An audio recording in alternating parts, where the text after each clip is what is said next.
រីម្នាក់នេះពិតជាមានគំនិតក្នុងការច្នៃប្រឌិតខ្លាំងមែនទែនបងប្អូននិយាយទៅគ្រាន់តែដីសក៏អាចយកទៅធ្វើជាពុំសម្រាប់ចាក់នំបានយ៉ាងល្អបើគាត់និយាយទៅការធ្វើប្រកបគឺថា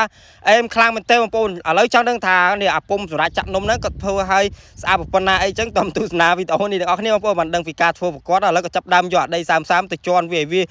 នេះបងប្អូនឲ្យវាហាប់ចូលគ្នាបានល្អចឹងនិយាយទៅការធ្វើប្រកបក្នុងមួយថ្ងៃក៏ធ្វើបានច្រើនមែនទែនហើយការធ្វើមួយគេមិនចេះធ្វើតើយើងមានជំនាញច្បាស់លាស់ត្រឹមត្រូវដែរបើយើងអាចធ្វើបានបងប្អូនឥឡូវគាត់ចាប់ដើមនេះយកដីមកម្ដុំសិនបងប្អូនឥឡូវចាំមើលគាត់ធ្វើគេទៀតចាំមើលអស់គ្នាទេបងប្អូនខ្ញុំក៏អត់តាន់ដឹងដែរចាំមើលការធ្វើប្រកបទេបងប្អូនអូឥឡូវឃើញគាត់ចាប់ដើមនេះយកអាចាននេះមកបងប្អូនអាចានប្រហែលគាត់យកធ្វើជាពុំវាបងប្អូនហើយនិយាយទៅអាពុំនេះភាគច្រើនគេយកទៅចាក់នំចាក់អីហ្នឹងបងប្អូននិយាយទៅការធ្វើប្រកបគឺថាប្លែកខ្លាំងមែនទែនអូនិយាយទៅមិនសរសើរបានការធ្វើប្រកបមួយនេះនិយាយទៅទឹកដៃគាត់ធ្វើចេញមកអែមខ្លាំងមែនទែនបងប្អូនហើយការធ្វើប្រកបអត់មានតែប្រើឧបករណ៍ឬមួយក៏របរអីទំនើបទេបងប្អូនគាត់ប្រើតែដៃគាត់ហើយនឹងទិកនិករបស់គាត់ហ្នឹងបងប្អូននិយាយទៅចេញមកស្អាតប្លែកខ្លាំងមែនទែនបងប្អូននិយាយទៅមិនសើមបានឥឡូវក៏ពោះចាប់ដើមដំដីហ្នឹងក៏ចាប់ដើមដាក់នេះផេបងប្អូនចាប់ដើមដាក់ផេតិចដាក់ក្រាវាអញ្ចឹងកុំឲ្យវាស្អិតជាប់អញ្ចឹងបងប្អូននិយាយទៅការធ្វើប្រកបគឺថានិយាយទៅគាត់ពិតជាបកកែរោគំនិតច្នៃប្រឌិតនឹងខ្លាំងមែនទែនអូឥឡូវចាំមើលគាត់ធ្វើគេទៀតទាំងអស់គ្នាទេបងប្អូនចាំមើលអស់គ្នាទេខ្ញុំក៏អត់តាន់ដឹងដែរបងប្អូនអូឥឡូវក៏ពោះចាប់ដើមដល់ដីវាឲ្យវាចេញជារូបរាងតប៉ែតតិចសិនបងប្អូនវាតប៉ែតរាងស្ដើងតិចហើយរួចក៏ចាប់ដើមដំវាថាអញ្ចឹងបន្ទាប់មកនេះក៏ចាប់ដើមដាក់ចូលក្នុងអាចារ្យនេះបងប្អូននេះអាចារ្យនេះគេនេះអូ my god បងប្អូនចាំមើលគាត់ចាប់ដើមដាក់ចូលអាចារ្យហ្នឹងហើយគាត់ចាប់ដើមធ្វើក្បាច់ធ្វើអីនិយាយថា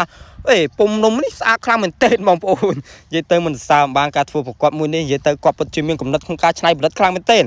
ឥឡូវក៏ចាប់ដើមសេរីធ្វើក្បាច់ធ្វើអីបងប្អូនខ្ញុំអត់ដឹងថាពុំនេះគេហៅពុំនំអីទេបងប្អូនធ្លាប់ឃើញពុំនំគ្រក់តាពុំនេះអត់ដឹងថាគេហៅថាពុំនំអីនេះបងប្អូននេះគាត់ដាក់ទឹក30គាត់យកកណាត់មកនេះមកចាប់ដើមពវល់វាតិចអញ្ចឹងយកថា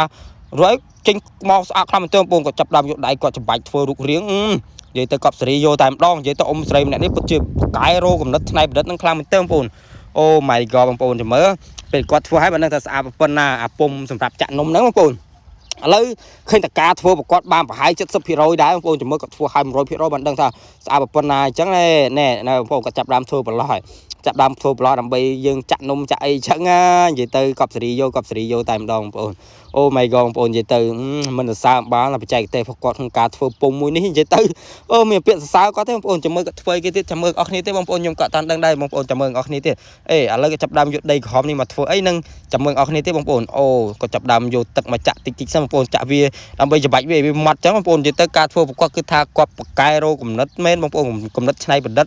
ដើម្បីឲ្យចេញវត្ថុប្រើប្រាស់មួយបានយ៉ាងល្អខ្ចោះអញ្ចឹងឥឡូវឃើញតែការធ្វើប្រកបបងប្អូនគាត់ពោះចាប់ដើមយកដីទៅនេះអូអានេះប្រហែលគាត់យកអានឹងទៅដាក់30វាចេញពណ៌បងប្អូនគាត់ចាប់ដើមយកដីទៅដាក់លើអាពុំហ្នឹងដើម្បីវាចេញពណ៌មកស្អាតអញ្ចឹងបងប្អូនចាំមើលអស់គ្នាទៀតខ្ញុំក៏អត់ដឹងដែរបងប្អូនគាត់ចាប់ដើមដាក់ចូលក្នុងអាក្អមនេះបងប្អូនហើយគាត់ចាប់ដើមធ្វើគេទៀតចាំមើលអស់គ្នាទៀតបងប្អូនខ្ញុំក៏អត់ដឹងដែរ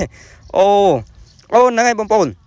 គាត់ចាប់ដើមនេះយកវាទៅលាបដូចយើងលាបថ្នាំអញ្ចឹងបងប្អូនលាបវាចេញជារូបរាងមួយស្អាតអញ្ចឹងបងប្អូននិយាយទៅការធ្វើប្រកបគឺថាអែមខ្លាំងមែនទែនកប់សេរីយកតែម្ដងបងប្អូនអូ my god បងប្អូននិយាយទៅមិនសរសើរបានទឹកដៃគាត់មួយនេះអញ្ចឹងវីដេអូមិនតែប៉ុណ្ណេះបងប្អូនអរគុណសម្រាប់ការទស្សនាវីដេអូនេះពីដើមរហូតដល់ចប់បងប្អូនបើមានកន្លែងណាខុសឆ្គងសូមតាភ័យទោសផងបងប្អូនកុំភ្លេចជួយ follow ផង